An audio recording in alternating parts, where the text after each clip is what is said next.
Uongozi wa Young Africans unaangalia uwezekano wa kumsajili kiungo wa Azam FC James Akaminko mara tu dirisha la usajili litakapofunguliwa mwishoni mwa msimu huu.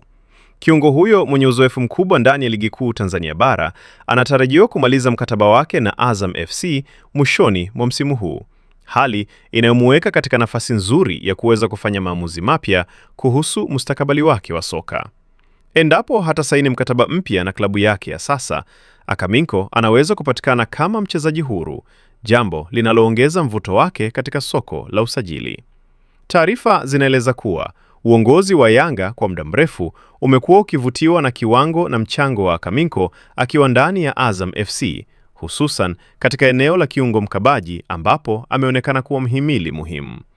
Uwezo wake wa kusoma mchezo, kukaba kwa uhakika, pamoja na uzoefu wa kimataifa ni miongoni mwa vitu vinavyowafanya mabosi wa Yanga kuanza mipango ya awali ya kumnasa nyota huyo.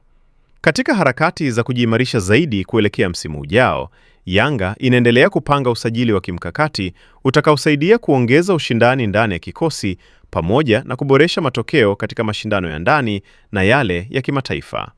Ndani ya mkakati huo, kuongeza kiungo mwenye uzoefu kama Akaminko kunatajwa kuwa moja ya vipaumbele vikubwa. Taarifa zaidi, usiache kusubscribe chaneli yetu ya Usajili Wetu, uwe wa kwanza kupata taarifa zote za kimichezo.